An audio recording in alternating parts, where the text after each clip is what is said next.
when I moved from University of Florida, I was actually hired by one of the largest general contractors in the country, probably still is. Skanska hired us, to come to Atlanta. So I was working for them on the construction side while I was pursuing my master's in the evening. I knew I ultimately wanted to go into development because I wanted to learn how to build first, and that was very important to me as a developer. So about three and a half years of working for them, I left to work for a large commercial development, company here in Atlanta. They're still here, and they develop every product type. So whether it was hospitality, multifamily, retail, small retail, large big box retail, industrial, we were doing it all. So my portfolio on any given year was a mixed bag of donuts. So here it is, about a year after I've been working there, we decided to pursue a couple of affordable housing deals. Never knew what that really meant. Tax credits, it was just foreign, to me.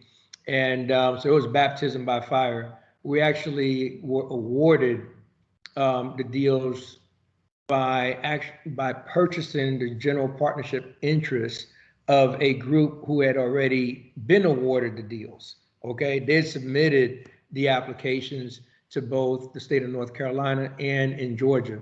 So we're able to work with them and buy them out. They didn't want to be in the affordable housing business. Once they realized what they won and how complicated it was, they decided maybe this is no longer for us.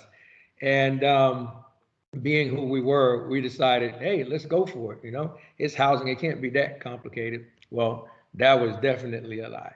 So we were able to, the two deals were very interesting because they weren't your typical multifamily deals. They were single family deals. And the one in North Carolina, Durham, North Carolina, actually is the one that really had a major impact on me. It was 80 single family homes, 3-bedroom and 4-bedroom, detached with carports. And we were able to complete the project around Thanksgiving of 1996. I never, forget it. And we thought it would be great, as opposed to giving our residents, our new residents, just these regular welcome baskets with cookies and things like that. It was more befitting to give them large turkeys, okay?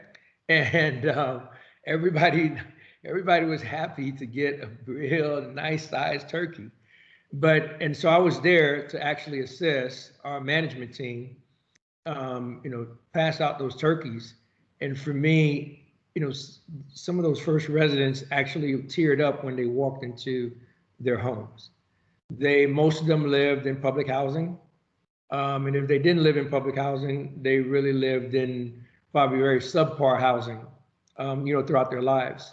And here it was, they had been told that this development was pretty much earmarked for low-income residents, most of which lived in that neighborhood, and that they were eligible, to live there, and they finally were moving into their home. First time moving into a single-family home, where pretty much most of their kids had their own bedrooms, or at least kids of the same sex weren't sleeping in the same bedroom, and for it to be detached, have a front and a backyard. It was very moving, and at that point, I knew, wow, this has a totally different feeling than a ribbon cutting at an office building. Albeit, an office building can be pretty cool, but it was really being in touch with, those residents and seeing how it changed their lives. This was their last chance to actually, even though they didn't own that home, they took care of it and preserved it as if it was their home. And it made a difference, for them and their families. And from that point on, I said, you know what? I really want to continue, pursuing affordable housing business. Yeah. That's an amazing story. I can see how that would develop a passion for you to see more stories like that. So for you to be to see something like that and have sustained it since, what was that, 1990? You said 96? Yeah, is amazing.